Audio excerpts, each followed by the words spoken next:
Yang satu orang itu sampai ngomong begini, sambil duduk di lantai, sambil duduk lantai dia begini, Pastor Daniel, kamu juga pasti bakal sampai rebah ke tanah kalau kamu lihat apa yang saya lihat. Kamu akan pergi ke bangsa-bangsa. Dalam hati, amin Tuhan. Gue minta semua yang akhirannya A. Jadi waktu take off gitu ya, wah ngebut banget, swing aja langsung, kencengnya minta ampun. Wih, ini kenapa nih? Gue seumur-umur naik pesawat nggak pernah take off-nya tuh sekencang itu. Ada rudal menuju Istanbul, tapi di-intercept oleh NATO, jeder di atas. Gitu. Dan itu sebabnya kenapa pesawat gua tadi itu yang kemarinnya itu tuh cepet-cepet terbang, karena ternyata itu bener-bener kritikal gitu, karena ada rudal yang akan tembak. Waduh, gue baru ngerti kenapa itu pesawat gue tuh kencengnya luar biasa. Karena menghindari sebelum dibom.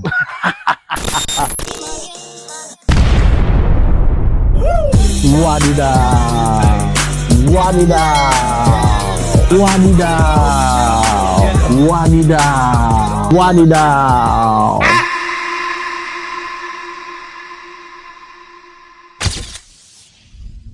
Hidup itu memang banyak drama dan penuh dengan cerita, tapi kalau dijalanin bareng Tuhan pasti beda maknanya. Wadidaw. Bareng lagi nih sama gue Leo Singacinaka dan masih di Pondok Lau Cisarua. Kali ini bareng seorang hamba Tuhan, seorang pendeta yang luar biasa. Dipakai bukan secara skala lokal aja ya, tapi udah sampai ke internasional. Pastor Denny Benjamin Saragi, betul ya? Haleluya, sip, mantap. Sebutannya oke nggak? Oke dong. Oke dong. Mantap dong. Oke, langsung aja kita mau ngobrol-ngobrol masalah pengalaman, pelayanan, dan penyertaan Tuhan ya selama menjadi hamba Tuhan, dan khususnya di internasional ya. Internasional ini kayak gimana sih maksudnya, nanti kita bahas sama-sama ya teman-teman ya. Langsung aja gue mau nanya ke pertanyaan yang pertama. Sip.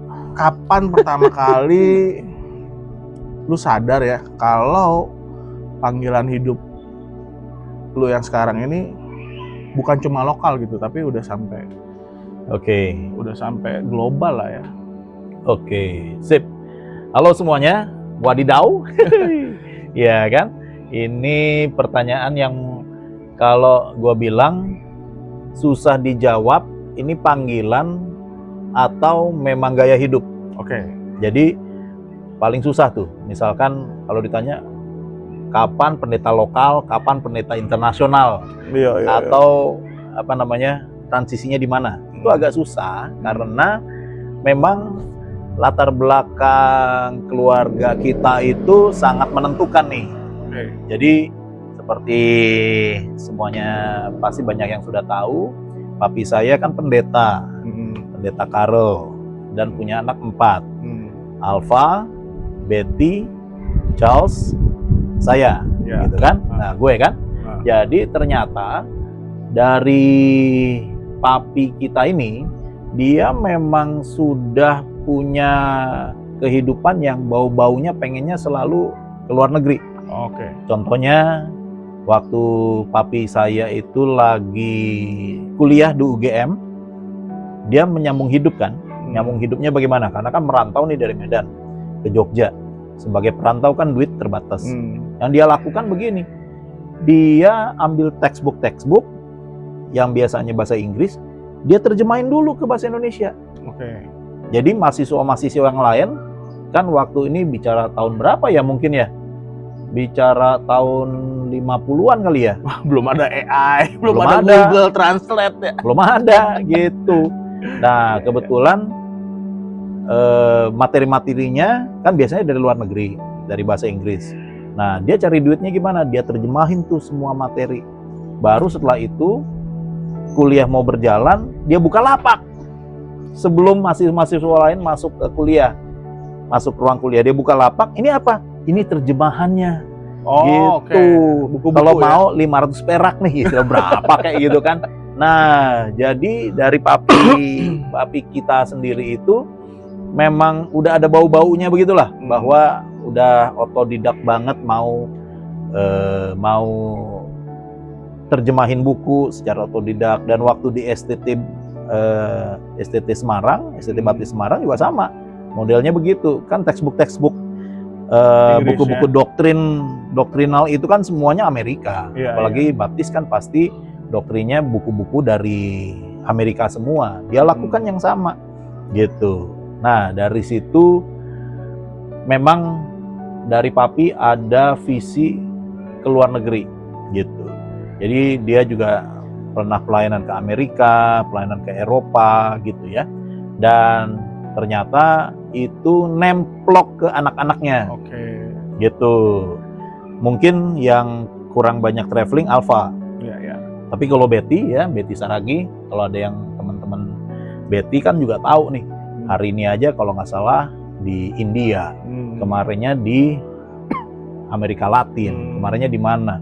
Jadi ternyata dia juga solo traveling. Yang lain Charles atau Kiki, dia juga banyak traveling ke luar negeri. Nah, saya juga, jadi itu kayaknya dari DNA deh, dari DNA keluarga kita nih, memang ada dorongan untuk berjuang atau untuk cari jalan hidup yang selalu familiar lah yang namanya dunia internasional. Gitu sih. Jadi bukan panggilan dari, wah tiba-tiba ada wangsit dari Tuhan malam-malam. Saya tidur, terus ada malaikat bilang, pergilah gitu. Nah, nggak ada yang begitu. Tapi memang dari keluarga kayaknya deh. Artinya seperti tadi bilang nggak sekonyong-konyong tiba-tiba dengar suara tua segala macam enggak ya. Nggak. Tapi memang lifestyle kali ya. Iya lifestyle ya. Dari papi ya gitu ya. Dari papi. Nah, ada nggak momen gitu ya, satu momen yang ngerasa ini bukan kebetulan tapi Tuhan yang atur gitu? Kalau momen kebetulan atau Tuhan yang atur ada. Kenapa? Karena sekali lagi mau ceritanya dari papi nih ya. Nah, jadi dari papi Pendeta Karol, dia itu suka ngundang pendeta-pendeta luar negeri. Pendeta Jack Hazelwood tuh, kalau yang masih ada ingat ya. Nah, itu yang paling remaja tuh, Pendeta Jack Hazelwood. Lalu Louis Palau gitu. Petery yang dari Korea. Nah, ternyata Pendeta Karol ini memang suka nih datangkan pendeta-pendeta dari luar negeri. Jadi dia juga penterjemah. Jadi itu benar-benar nemplok sih. Nemplok tuh artinya saya nggak asing sama namanya dunia pelayanan yang undang banyak dari internasional. Nah, kalau ditanya momen kayaknya begitu. Jadi dari kecil di rumah tuh udah biasa, tiba-tiba ada pendeta Amerika, pendeta Afrika, pendeta Eropa tinggal di rumah, dan juga bahasa juga udah biasa tuh yang namanya bahasa Inggris. Jadi memang kalau dari gua sendiri, panggilan atau ada kesukaan itu sejak waktu remaja. Dan itu ditularin juga Kak James ya? Nah, James juga kalau ada pendeta luar suruh translate ya? Itu bukan ketularan lagi tuh. Itu diceburin di kolam tuh namanya tuh gitu. Itu diceburin ke kolam. Karena ini sedikit aja si James. Waktu dia SMP, gua bawa dia ke Vietnam. Nerjemahin dari Indonesia ke Inggris. Bawa lagi ke Filipina, nerjemahin pendeta-pendeta Indonesia ke bahasa Inggris gitu. Jadi SMP aja kita udah jeburin dia gitu. Jadi ya itu dah. Nih, jadi kalau teman-teman kalau masih ingat ada beberapa episode yang lalu kita ngobrol sama James. Nah ini dedinya James. Makanya disebut opanya pendeta, dedinya pendeta. Nah ini dia nih dedinya. Oke. Nah terakhir ini kan ada pengalaman-pengalaman terbang atau pelayanan di Timur Tengah ya. Ada nggak, bisa nggak ceritain pengalaman gila gitu yang terjadi? Nah mungkin sebelum ke Timur Tengah dulu ya, gitu. Mungkin gue mau cerita itu realitanya bagaimana gitu, sampai pelayanan internasional itu terjadi. Karena ini kan sekedar mimpi seorang remaja nih, yang di Indonesia, tapi banyak pendeta-pendeta datang ke Indonesia. Nah, jadi gua itu waktu remaja memang gua istilahnya harus memaksakan diri gitu loh. Karena waktu itu kan kita mikirnya begini, loh kok banyak banget pendeta-pendeta ke Indonesia, kapan gue pergi nih? Nah itu ternyata gapnya tuh seperti langit dan bumi. Mengundang pendeta datang ke Indonesia ibaratnya segampang membalikan tangan lah sebaliknya. Tapi kalau kita melayani di luar negeri itu seperti kayak ada tembok Cina yang besar dan kayaknya nggak mungkin ditembus. Iya. Gitu. Jadi yang gue mau cerita itu dulu. Nah jadi gue memberanikan diri untuk apa, paling nggak pertama kali ke luar negeri. Nah waktu pertama kali gue ke luar negeri itu ke Australia. Pelayanan ya? Bukan pelayanan tapi ABYC, Asian Baptist Youth Conference. Iya. Nah, jadi kan konferensi baptis Asia yang ada di Australia waktu itu. Iya. Jadi dari GGBI memilih beberapa anak muda. Nah, waktu itu gua kepilih nih, atau mungkin papi nyodorin lah nama. Iya. Nah, di situ pilihannya mau ikut atau enggak. Nah, jadi gua milih, oke, gua mau ikut. Jadi itu dulu. Itu pertama-tama. Jadi pertama kali ke Australia dan ya diminta kesaksian aja sih waktu itu. Gimana di sana? Di sananya. Oke. Jadi bukan melayani bagaimana, tapi ada slot waktu untuk kesaksian apa yang terjadi. Terus kan ada kelompok-kelompok kecil. Nah, harus berani ngomong. Nah, begitu.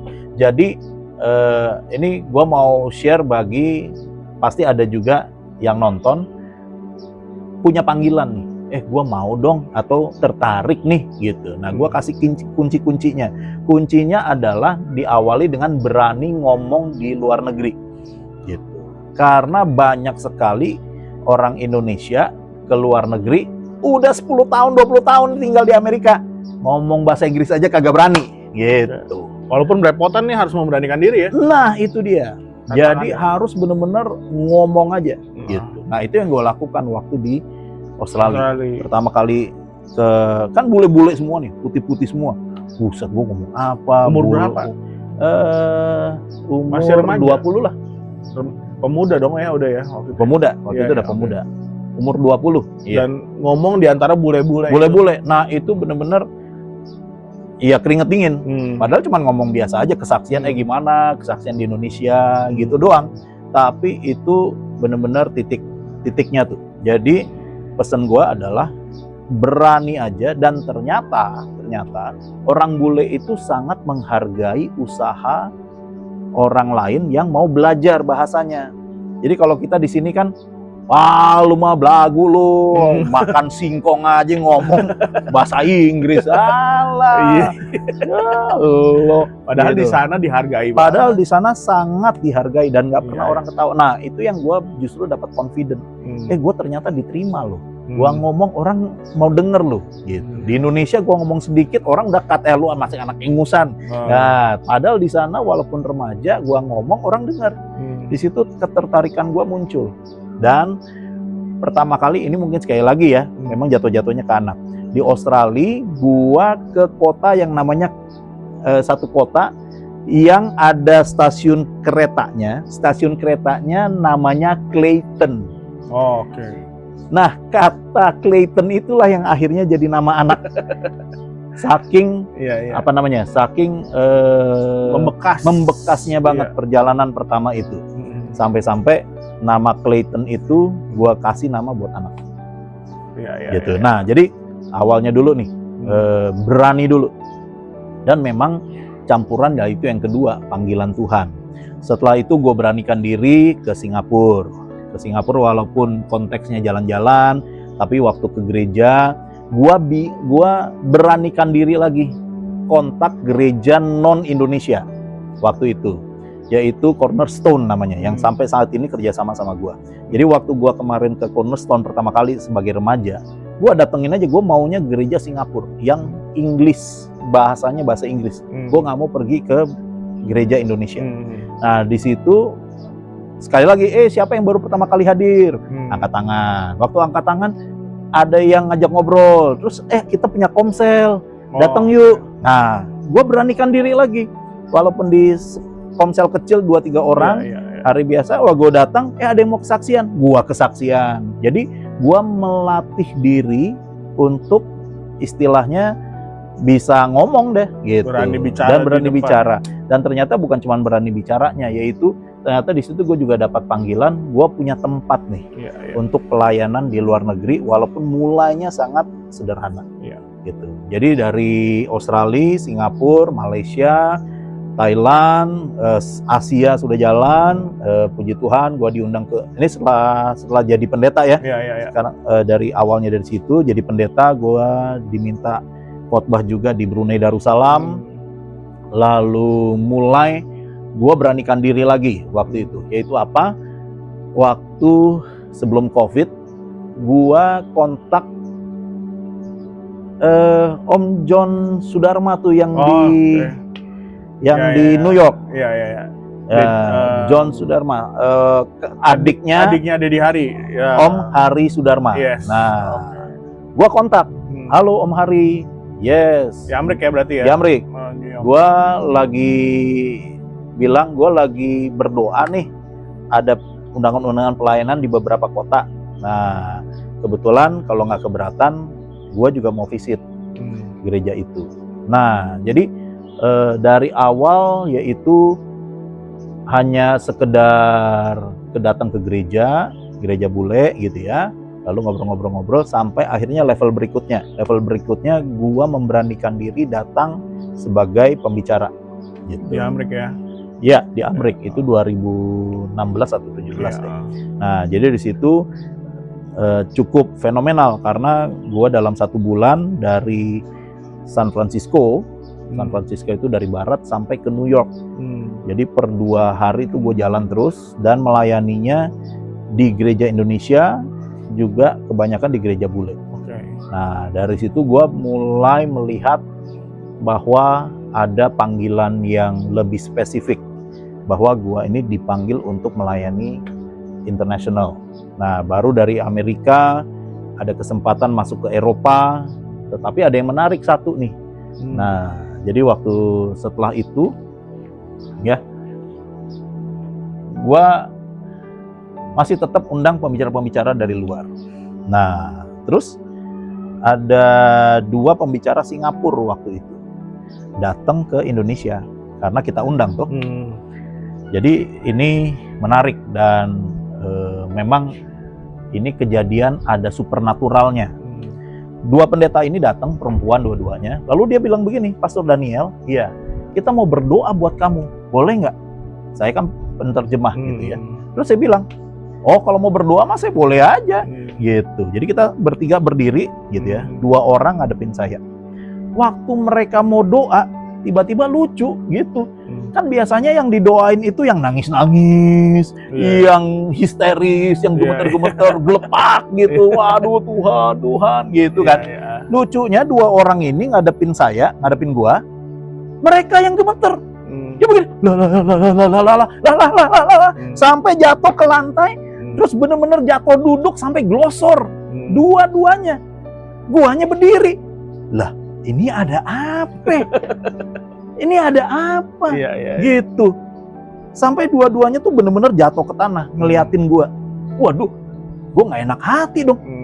Gua tumpang tangan juga enggak, gua apa? Gua cuma diem aja begini. Dua-duanya jatuh ke tanah. Particularly yang 1 orang. Yang 1 orang itu sampai ngomong begini, sambil duduk di lantai. Sambil duduk lantai dia begini, Pastor Daniel, kamu juga pasti bakal sampai rebah ke tanah kalau kamu lihat apa yang saya lihat. Waduh, salah apa gua nih? Dia bilang begini, ada 2 malaikat di belakangmu, dan 2 malaikat ini betul-betul akan menerobos gitu.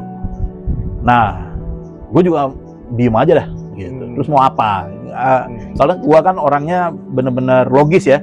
Malaikat, ya menerobos. Ya pokoknya logikanya gue mau kemana nih gitu. Baru poinnya apa gitu. Gue nggak mau cuman masalah malaikat lah, ya kan penglihatan lah, ngelihat Tuhan lah, ya itu semua oke. Gue bisa terima, gue nggak bisa terima, tapi poinnya apa? Nah, lalu dia ngomong begini. Ini kadang-kadang gue jadiin bercanda gitu ya. Jadi dia ngomong gini, kamu akan pergi ke bangsa-bangsa. Dalam hati, amin Tuhan. Gue minta semua yang akhirannya A. Gua minta yang semua akhirannya A. Amerika, Eropa, Australia. Asik-asik dong, iya kan? Pokoknya yang belakangnya A. Terus dia mulai ngomong, kamu akan pergi ke Afrika. Waduh, gitu. Ke Saudi Arabia. Waduh, gitu. Ke Yordania. Dan dia sebut banyak kota-kota dan negara-negara di Timur Tengah. Gitu. Afrika, Yordan, Arab, semua yang bukan destinasi turis gitu. Wah, yang di situ gue bilang, bentar, dalam hati ya. Bentar. Kayaknya lu buka salah peta deh. Kenapa Amerika kagak disebut? Nggak sesuai ekspektasi gue. Kenapa Eropa kagak disebut? Enak aja gitu. Pakistan juga disebut. India disebut gitu. Jadi gue bilang, aduh, kalau gitu gue pikir ulang dah gitu. Tapi itu manusia, jadi otak itu berpikir begitu. Tapi akhirnya gue bilang, Tuhan, jadilah sesuai kehendak-Mu. Gue bilang begitu aja, gitu. Karena apa? Karena sekali lagi ada yang namanya gaya hidup kayak tadi dari awal ya, memang udah ada jalur kali ya. Tetapi memang ada panggilan yang spesifik dan ada betul-betul panggilan yang sangat nggak bisa, istilahnya tuh nggak bisa ditolak, nggak bisa ngelengos, udah harga mati, dan itu harga mati. Dan yang gue lakukan adalah begini, Tuhan yang buka semuanya, bukan gue. Dan mulai dari saat itu gue ke Afrika udah 5 kali coy, gitu. Ghana, Afrika Selatan, ke Ethiopia, lalu ke Nigeria gitu, dan kebanyakan South Africa nih. South Africa udah 2-3 kali, Ghana sudah 2-3 kali gitu. Nah, jadi Afrika terbuka. Mulai lagi gua ada dapat kesempatan khotbah di Arab, yaitu di Dubai. Ada Dubai Evangelical Church, gereja evangelis di Dubai. Gua khotbah di situ. Dan juga di Abu Dhabi. Dan di situ gue baru betul-betul melihat betapa Tuhan itu kalau udah bekerja, itu melampaui pikiran kita. Itu melampaui apa yang bisa kita kerjakan dan lakukan. Satu-satunya yang gue belum bilang iya diundang khotbah adalah India. Itu yang gue bilang gue masih angkat tangan nih. Kenapa? Karena terlalu banyak teman-teman pendeta, hamba-hamba Tuhan yang ke India. Mereka bilang, kalau bukan panggilan Tuhan, lu jangan main-main deh ke India, gitu. Karena bukan hanya dari standar higienisnya ya, tapi juga dari culture-nya, dari budayanya. Itu culture shock-nya atau shock budayanya itu parah. Nah, jadi gue benar-benar berdoa. Ya, udah ada sih undangan, bulan tahun ini juga ada undangan ke sana. Tapi gue masih hold dulu. Nah, jadi itulah perjalanan bagaimana Tuhan bawa gue itu untuk melayani internasional. Nah, tapi memang satu juga nih yang gue catat ya, kalau pelayanan internasional. Kalau kita di sini kan di Indonesia itu mudah sekali seorang pendeta tuh jadi nama besar gitu loh. Iya kan, nggak usah sebut nama, tapi ya jemaatnya banyak, nama besar tuh gampang. Tapi kalau melayani ke luar negeri, kita tuh bukan siapa-siapa gitu istilahnya. Kita nih hanya betul-betul kasih karunia Tuhan lah gitu. Kita tuh siapa? Ya. Tuhan pakainya bagaimana? Tapi puji Tuhannya ya selalu ada undangan dan selalu ada kesempatan untuk melayani. Sebelum masuk ke yang balik tadi awal ya, aku mau tarik sedikit nih. Kalau tadi sempat disinggungan ya, berarti dari panggilan itu tetap awalnya harus ada sikap aktif dari kita dulu dong. Iya, betul. Menawarkan maksudnya, boleh nggak nih gua khotbah di sini, atau kayak istilahnya bahasanya kan, ada peran aktif dari kita. Perlu ada peran aktif awal-awalnya, perlu ada kayak gitu dong. Sangat. Ya? Gitu. Karena selama ini banyak ya mungkin ada hamba Tuhan mikir tunggu panggilan aja. Tunggu kapan dipanggil nih ke Amerika, tunggu kapan dipanggil ke Singapura. Ya tanpa diawali itu juga sebenarnya sulit juga ya. Walaupun kode etiknya kita nggak menawarkan diri. Iya, tapi betul. Kode etiknya begini, gua pergi dengan tiket gua sendiri nih, Iya, gitu. Gua istilahnya ya jalan-jalan nih tanda kutip. Sementara gua ada di situ, kalau ada kesempatan melayani, gua ready. Nah gitu. Jadi bukannya, lu kalau nggak undang gue gini bukan. Tapi juga bukan, lu kalau undang gue, lu bayarin tiket gue ya. Nah itu nggak pernah terjadi. Iya, tapi gini, karena ya yang gue lihat budaya Indonesia itu agak-agak tabu tuh buat begitu-begitu gitu. Beneran. Iya kan, kayak padahal tujuan kita sebenarnya ya memang mau melayani gitu kan. Tapi kalau gue bilang antara tabu dan terlalu sungkan. Terlalu wah ini kan bukan budayanya, kan ini bukan caranya gitu. Tetapi dunia luar melihat begini. Nah, kebetulan kan juga kemarin gue baru pulang dari Jerman 1 bulan gitu. Jadi judulnya adalah juga sambil mempersiapkan James itu kuliah. Nah, gue ketemu beberapa orang, bahkan di pinggir jalan pun gue ketemu seorang yang lagi studi doktor dari Afrika. Gue ketemu di pinggir jalan. Lalu dia bilang begini ke James gitu. Oh James, kamu mau kuliah di sini?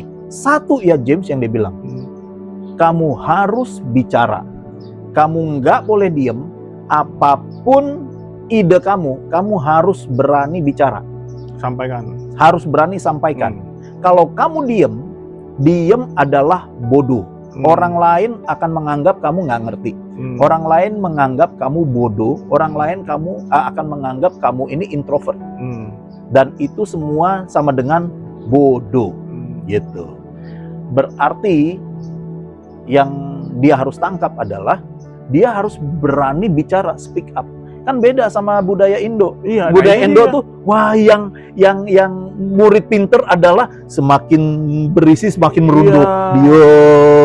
Diam. Banyak ngomong so pinter. Banyak ngomong so pinter gitu. Nanti kalau kita diam, waktu ditanya baru kita jawab. Kalau di sana disalip orang gitu. Di sana disalip orang. Itulah yang mungkin tadi dibilang tabu. Karena apa? Budaya.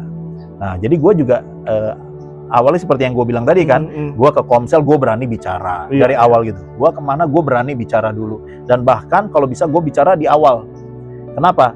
Ya supaya paling enggak kalau misalkan yang 2, 3, 4 ngomong, waktu kesempatan kita, tapi waktu udah habis. Nah, jadi malah nggak ada. Jadi intinya adalah kita harus berani justru bicara dan menonjol. Walaupun idenya biasa. Tapi di sana itu betul-betul orang yang dihargai adalah orang yang bicara dan berani mengutarakan pendapat. Beda banget sama Indo. Makanya itu kulturnya selama ini kan di Indo budayanya, aduh, ya itulah banyak ngomong dibilang so pinter lah. So pinter. Betul. Oke. Balik lagi nih ke Timur Tengah. Iya. Karena kan yang lagi seru sekarang kan Timur Tengah. Bener. Nah, ada nggak ada pengalaman gitu atau cerita-cerita? Banyak banget ya. Unik gitu atau seru banget gitu. Jadi yang paling unik adalah ya perjalanan ke Jerman ini gitu. Jadi waktu gua ke Jerman, pasti kalau ke Eropa itu kebanyakan transitnya di Timur Tengah. Jadi memang gua kali ini kemarin gua ke Jerman baru pulang 2 minggu yang lalu. Gua memang nggak pelayanan di Timur Tengah, tapi memang harus lewatin Timur Tengah. Jadi gua pelayanannya di Jerman. Gua pelayanan di 3 gereja di Jerman. Ada di Mannheim, di Heidelberg, lalu di Cologne, Bonn gitu. Nah jadi gua 3 kali. Tadinya mau ke Belanda, tapi karena ya situasi penerbangan juga lagi kacau. Nah, jadi maksud gua begini, setiap kita perjalanan, kita juga harus pastikan ada campur tangan Tuhan di situ. Jadi waktu kemarin kita ke Jerman nih, ada mujizat-mujizat yang gue pengen share. Yang pertama, yaitu gua kan nganter anak judulnya ke Jerman, juga pelayanan. Berarti jadwalnya ini harus sesuai sama jadwal kuliah anak di Jerman dong. Betul. Yang harusnya 1 Maret. Jadi semua anak-anak kampus James itu berangkatnya tanggal 1 Maret. Tapi waktu gue mau beli tiket, gue betul-betul rasakan dorongan Tuhan. Jangan beli 1 Maret, tapi belinya Februari pertengahan. Gitu. Gue nggak tahu kenapa. Tapi di situ gue bilang ya udah, gue ikut lah. Tuntunan dan perasaan itu. Gue beli Februari 20. Nah, apa yang terjadi? Gua sama James sudah nyampe Jerman dari Februari 20. Rombongannya tanggal 1 Maret datang nih ke Jerman. Nah, jadi waktu tanggal 1 Maret gua sama James ke airport untuk nyambut teman-temannya. Nah, harusnya ada 35 orang yang datang ke airport tanggal 1 Maret. Ternyata yang nyampe cuma 20. 20. Dari 30 itu yang nyampe cuma 20. Kenapa? Karena Februari 28 Donald Trump serang Iran. Tehran dibom. Dan tanggal 1 Maret ini chaos. Chaosnya adalah di transit Dubai, Abu Dhabi, dan satu lagi Doha, Qatar. Ini chaos semua. Jadi 11 anak tuh nggak bisa nyampe Jerman karena ada serangan tadi, gitu. Ada perang terjadi. Jadi gua sama James tuh bilang, puji Tuhan, puji Tuhan. Gua berangkatnya duluan, gitu. Kalau gua berangkatnya di tanggal itu, pasti gua akan terlambat. Maksudnya pasti gua akan cancel dan bakal kacau. Kenapa? Karena gua tuh paling suka transit di Abu Dhabi, gitu. Kenapa saya suka transit di Abu Dhabi? Karena ada Ferrari World. Ada museum Ferrari. Nah, kalau teman-teman cowok ya, pasti harus hobi otomotif dong. Iya dong, kan kita laki-laki gitu. Nah, Hot Wheels tapi. Hot Wheels lah, apalah gitu kan. Nah, gue seneng banget ke Abu Dhabi. Dan gue ambil transit yang paling panjang nih, gitu. Waktu transitnya. Supaya gue bisa ke Abu Dhabi, ke Ferrari World. Apalagi di otak gua bawa anak. Wah, kan asik, dan bawa anak cowok lagi. Waduh, pikiran kita nih, istilahnya kita udah main begini, ada main begini gitu. Yang paling menarik itu Ferrari World, ada roller coaster, itu tercepat di dunia. 0 sampai 200 km. Jadi kayak mobil nih, 0 sampai 200 km dalam 2 detik. Berarti gini nih, berarti karena lu pergi di tanggal 20, lu sempat mampir ke Abu Dhabi itu dong? Nah, jadi di tanggal 20 itu Abu Dhabi juga nggak ada pesawat. Jadi gua juga harus ke Turki. Gua harus ke Istanbul, gitu. Tapi kalau gua maksain diri gitu ya, yaitu adanya tanggal 1 Maret. Pesawatnya adanya tanggal 1 Maret. Waktu tanggal 20 nggak ada yang pas istilahnya ininya. Perjalanannya tuh harganya juga lagi tinggi-tinggi banget. Terus pokoknya ada aja deh, jamnya juga nggak pas. Yang pas itu tanggal 1 Maret. Jadi kalau gua mau istilahnya nih ya, mau ngikutin kedagingan, hobi, apalagi sama anak berjalan berdua main begituan, gua pasti akan pilih 1 Maret. Dan gua main dulu di Abu Dhabi. Untungnya waktu itu memang itu pergumulan deh, gue merasa banget. Untungnya Tuhan bilang gini, lu kan udah dewasa, bukan saatnya main-main lagi. Sampai gue ngomong sendiri, ya Tuhan, gue berserah. Jadi gue ambilnya Turkish Airlines, transitnya di Istanbul, yang ya begitu-begitu aja istilahnya, nggak ada yang menarik menurut gue sama James. Nah, jadi gue benar-benar menundukkan diri. Jadi memang secara tanggal dan juga secara pesawat, gue mengambil sesuai sama tuntunan Tuhan, benar-benar. Kalau enggak, waduh kacau. Yang tadinya mau ke Ferrari World malah cancel pesawat atau terjebak di situ karena Timur Tengah ini lagi susah-susahnya. Nah, ini kesaksian di awal nih. Lalu kesaksian gue juga waktu gue pulang.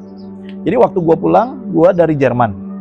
James kan masih di Jerman. Gue pulang nih ke Indonesia. Nah, sama kan gue juga pakainya Turkish Airlines pulangnya. Jadi PP kan, Turkish Airlines. Disitulah banyak sekali informasi yang sangat kacau, yaitu mengenai rudal-rudal. Nah, gue pengen kesaksian sedikit betapa Tuhan itu baik. Kalau Tuhan sudah menyertai kita dan sudah pasti bahwa kita perjalanannya itu sesuai sama tuntunan Tuhan, pasti nggak ada yang salah. Gitu. Itu keyakinan gue selama ini gue travel kemana-mana. Jadi waktu gue mau pulang, ya itu gue dari Jerman tuh, di kota Köln. Rutenya adalah dari Köln Jerman ke Istanbul Turki, lalu ke Indonesia. Jadi tanggal 12 Maret Gue lagi di Jerman, di Köln, tiba-tiba di airport bunyi semua handphone. Nat gitu. Waduh, dan bahasanya bahasa Jerman. Gue nggak ngerti nih. Dan gue lihat di boarding informasi pesawat, Dubai cancel. Waduh, ini pasti Dubai ada apa-apa. Dan gue cek Istanbul nggak ada apa-apa. Puji Tuhan. Tanggal 12 Maret. Tapi di sini udah perasaan udah kacau karena setiap hari gue lihat ada pesawat yang di-cancel, pesawat yang gagal terbang, pesawat yang ternyata delay, itu banyak banget. Jadi waktu gue berangkat dari Jerman ke Turki, ini banyak sekali pergumulan gitu. Kenapa? Karena Turki juga ternyata sama Dubai jadi sasaran kan. Nah, gue nyampe Turki itu nggak ada masalah. Tapi dari Turki tanggal 13 ke Indonesia itu ada yang lucu. Yang lucu apa? Jadi pesawatnya itu pilotnya itu kayak driver F1 gitu. Jadi waktu take off gitu ya. Wah, ngebut banget. Swing aja langsung kencengnya minta ampun. Wih, ini kenapa nih? Gua seumur-umur naik pesawat nggak pernah take off-nya tuh sekenceng itu. Gitu. Dan langsung aja. Dan itu berasa banget ya? Berasa banget. Turki ke Indonesia kalau nggak salah 11 jam lebih, kurang lebih 12 jam. Dan landingnya itu setengah jam lebih awal di Indonesia. Berarti dia ngebut dong, gitu. Nah, gue nggak tahu nih ada apa. Nah, gue nyampe di Indonesia, ternyata ada temen gue lagi, orang Malaysia. Dia ternyata di Turki. Nah, dia cerita sama kita semua. Jadi dia bilang, dia tanggal 13 itu di Turki. Dan waktu di Turki itu tanggal 13, bunyi juga handphonenya, begitu. Nah, waktu bunyi ternyata justru diberitakan Istanbul lagi dibom. Ada rudal menuju Istanbul, tapi diintercept oleh NATO, jeder di atas. Gitu. Dan itu sebabnya kenapa pesawat gua tadi itu yang kemarinnya itu tuh cepet-cepet terbang. Karena ternyata itu benar-benar kritikal gitu. Karena ada rudal yang akan tembak. Waduh, gue baru ngerti kenapa itu pesawat gue tuh kencengnya luar biasa. Karena menghindari sebelum dibom. Nah, teman gue ada di situ. Nah, jadi teman gue ada di Turki juga, di Istanbul. Tapi ternyata rudal itu diintercept.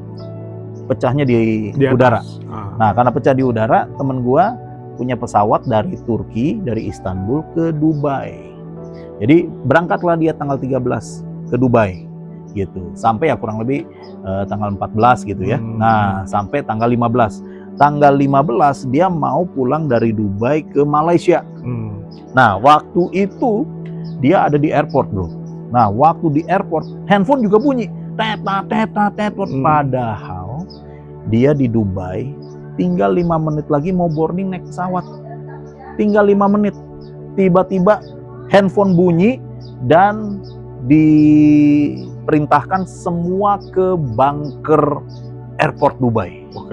Jadi ternyata itu airport segede begitu, kurang lebih katanya ya ada 8.000, 9.000 penumpang bisa cover. Itu semua turun ke bawah tanah. Bisa bayangin ini udah kayak di tengah-tengah perang gitu loh ya. Kayak mungkin Indonesia sama Belanda dulu gitu ya waktu lagi perang itu sampai harus turun ke bunker dan dikasih 3 pilihan katanya. Waduh, ini makanya teman-teman yang lagi mau ada rencana-rencana ke Eropa, ke Afrika dan lewat Timur Tengah bisa menghitung-hitung dah gitu.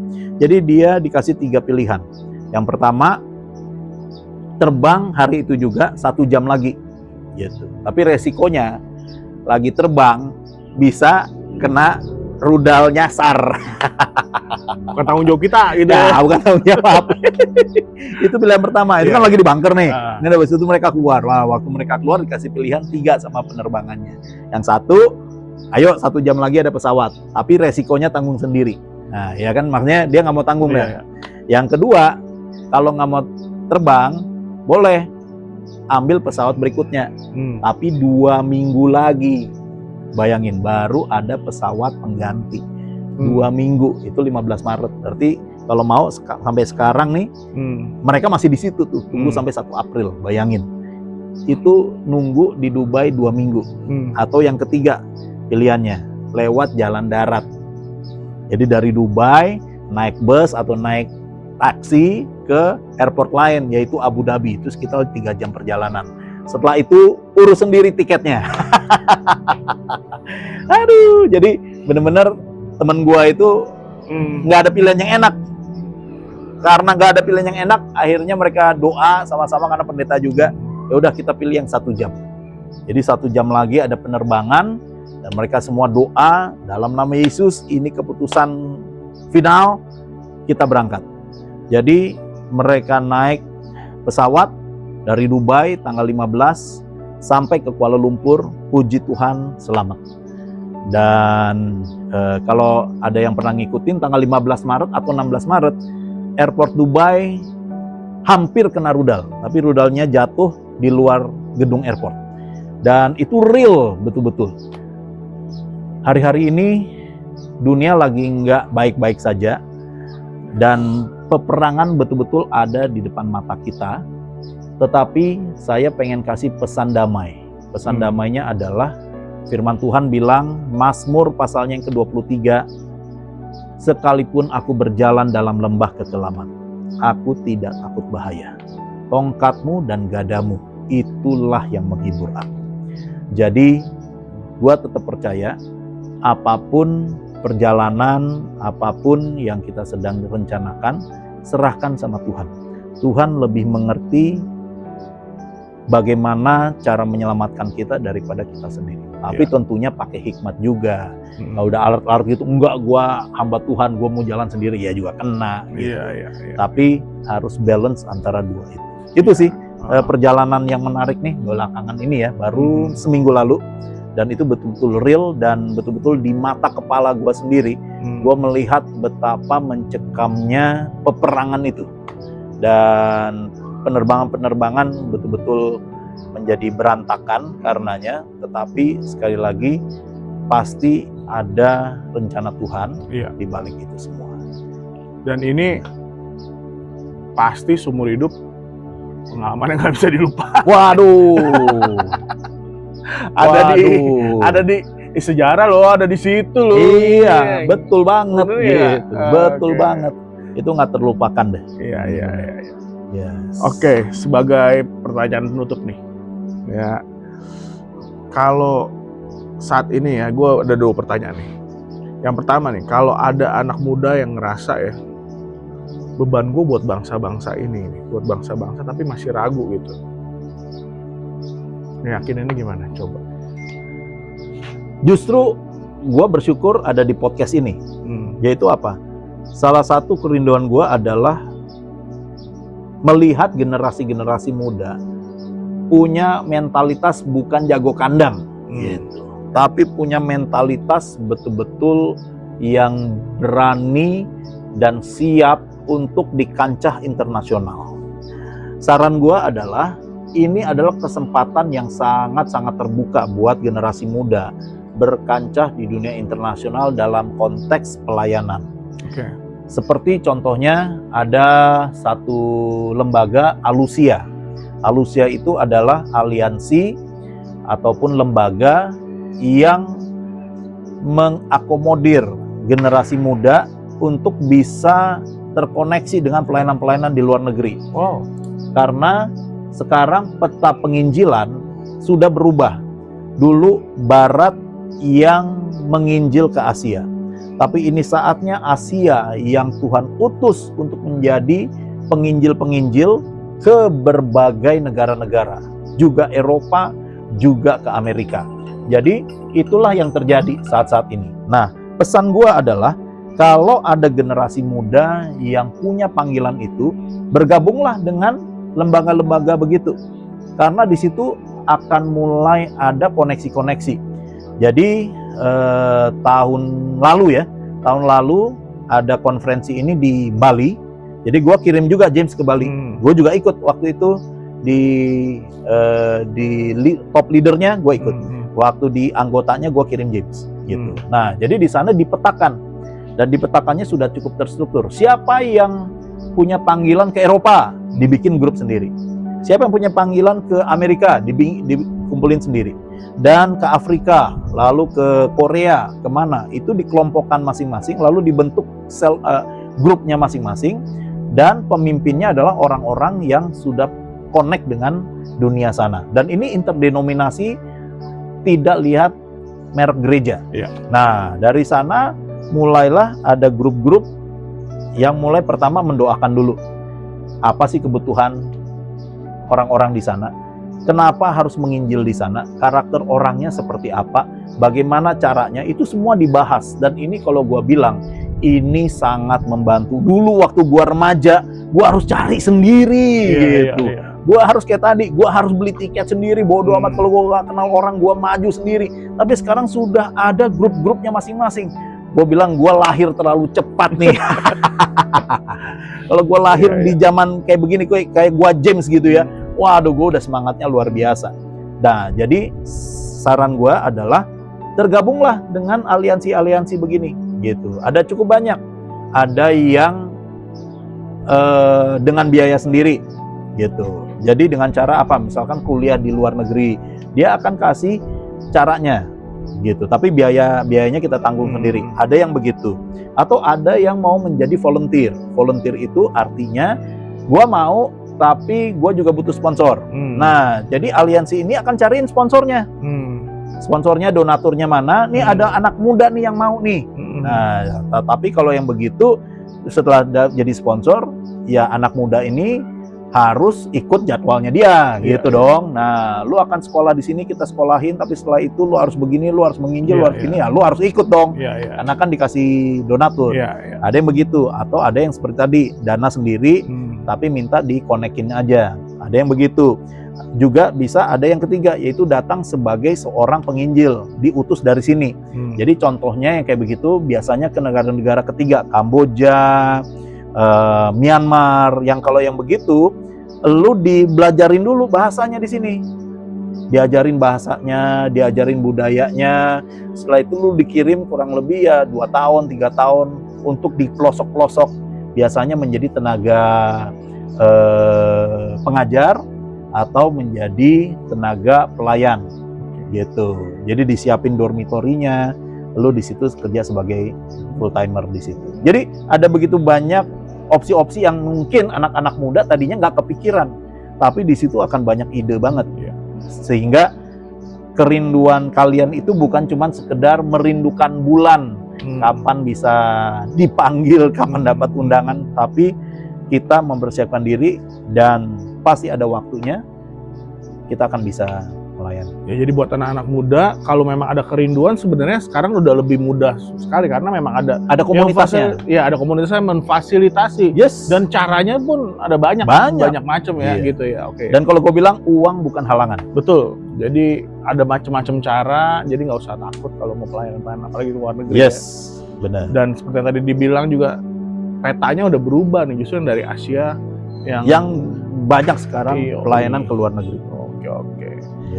Yang terakhir, untuk merangkum dalam satu kalimat perjalanan pelayanan lo sama Tuhan. Satu kalimat, apalagi dengan yang cerita-cerita tadi ya, pengalaman-pengalaman dari masa lalu, lifestyle karena papi dan segala macam, sampai di titik ini. Kalau dirangkum jadi satu kalimat, boleh tahu nggak? Kagak bisa ya. Satu kalimat, buset. Makanya satu kalimat apa? Tuhan itu baik kah? Atau apa yang bisa lo? Mungkin gua bisa simpulin dengan sebuah slogan hidup ya. Slogan hidup itu merangkum. Gitu. Itu slogan hidup gua begini. Bahwa hidup itu di tangan kita sendiri. Masa depan kita itu di tangan kita. Tetapi yang lebih indah adalah serahkanlah kendali hidup lu kepada Tuhan. Maka Tuhan akan melakukan hal-hal yang luar biasa, melampaui apa yang lu bisa bayangkan. Dan gua menghidupinya. Gua menghidupinya luar biasa seperti tadi. Ya. siapa sih gitu. Karena gua nggak menganggap diri gua besar, gua juga bukan orang yang suka bersosialisasi dan berorganisasi jadi ketua ini enggak. Tapi Tuhan punya panggilan sendiri sama gua, dan Tuhan buktikan bahwa itu bisa terjadi. Iya. Wow. Oke, jadi hidup kita memang ada di tangan kita dan tentunya bergantung sama Tuhan juga. Yes. Oke. Serahin justru sama Tuhan. Biar Tuhan yang bekerja. Tapi kita selalu sudah siap. Iya. Kita selalu siapin diri. Jangan sampai panggilannya ada, belum. Gitu. Ya belum. Ini jadi, mungkin gue jadi sedikit cerita lagi nih. Nah, di gereja yang gue gembalakan, ya banyak anak-anak mudanya. Tapi gue bilang begini, siapa yang mau pelayanan ke luar negeri? Gue naik angkat tangan semua. Terus gue daftarin, yang punya paspor mana? Sep. Jadi buat bikin paspor aja butuh iman gitu. Yang bisa bahasa Inggris mana? Nggak ada lagi. Ada lagi, iya. Bahasa Inggris belepotan nggak apa-apa gitu. Iya. Tapi ya harus punya paspor. Mau suruh bikin paspornya langsung sep gitu. Nah, itulah tadi maksud gue. Banyak orang bikin paspor kalau mau udah tahu tujuannya mana. Tapi kalau langkah iman bikin paspor dulu aja. Nah, itulah. Jadi langkah-langkah kecil itu ternyata menuju langkah besar. Iya. Mungkin disiapin dulu, kita juga siap belum. Bener, siap belum. Dan selevel kita aja. Iya. Semana kita sanggup mampu di situ ya sikat dulu. Baru cuma bisa bikin paspor. Betul, good. Nih gue ada pertanyaan singkat lagi ya. Ini tapi dijawab dengan singkat-singkat aja. Oke ya. Deh. Ini buat TikTok, buat Reels ini lucu nih kayaknya. ini cuma buat lucu-lucuan ya. Oke nih. Lebih takut ketinggalan pesawat atau ketinggalan kehendak Tuhan? Ketinggalan kehendak Tuhan. Oke. Pernah nggak Tuhan ngomong justru di tempat yang paling nggak terduga seperti di bandara misalnya? Ngomong sama lu gitu. Sering. Oke. Kalau Tuhan kirim lu ke negara yang nggak nyaman, apa yang bikin lu tetap ngomong ya Tuhan? Ya Tuhan. Ini Tuhan ngirim lu ke satu tempat yang menurut lu itu paling nggak nyaman. Tadi kan India. Nah, lu bisa yakin ya Tuhan gue siap. Itu apa yang bisa bikin lu ngomong gitu? Satu kata. Oke, teman-teman, itulah ngobrol-ngobrol kita sama Pastor Denny, sungguh luar biasa ya, dengan pengalaman-pengalaman pelayanannya di luar negeri dan waduh, sejarah yang ngalamin rudal di tengah-tengah perang. Bayangin, kita ada di situ. Yes. Nggak semua orang loh ngalamin itu. Oke, sekali lagi thank you buat yang udah nonton ini. Kiranya obrolan kita bisa jadi berkat, bisa memberkati khususnya buat anak-anak muda. Kembali lagi, tetap semangat karena pelayanan itu sebenarnya sudah disediakan dan banyak caranya gitu ya. Teman-teman, hidup itu memang banyak drama dan penuh cerita, tapi kalau dijalanin bareng Tuhan pasti beda maknanya. Wadidaw. Thank you Pastor Denny. Oke.